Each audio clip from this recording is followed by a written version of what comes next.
This high school teacher is facing the challenge of teaching experimental chemistry to his students through a camera.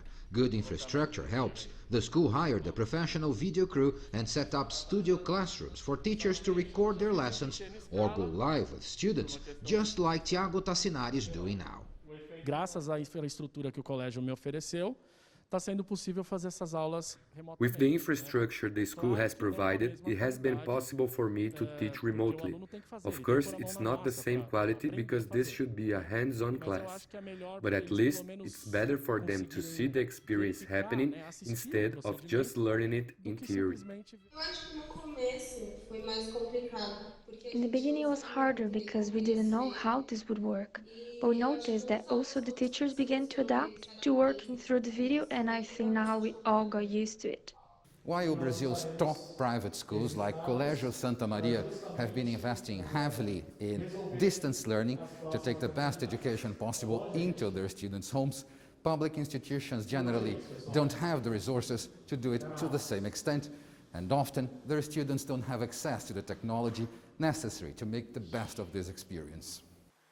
Evelyn is enrolled in a São Paulo state public school. Despite her best efforts, the 17-year-old student believes the pandemic has put her at an even greater disadvantage compared to her peers from private schools, ahead of the upcoming National High School exam, a critical test to secure placement in a good university. Essa falta de investimento ficou escancarado, né? The quarantine shed light on the lack of investment in public education in Brazil. So students from public schools like myself do not have the same kind of resource to study and perform well in the national exam like those who go to private schools. We don't have direct contact with our teachers through live classes. They just send us activities that we need to send back later. Há jovens que continuam tendo acesso à escola. Only a segment of students still have good access to schooling, even if remotely, and also have the conditions to study properly at home.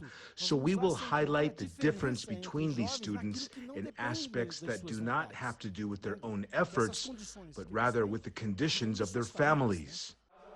Even though there are good quality public schools and substandard private ones, as a rule, those who can afford to pay for schooling get better education for their children in Brazil.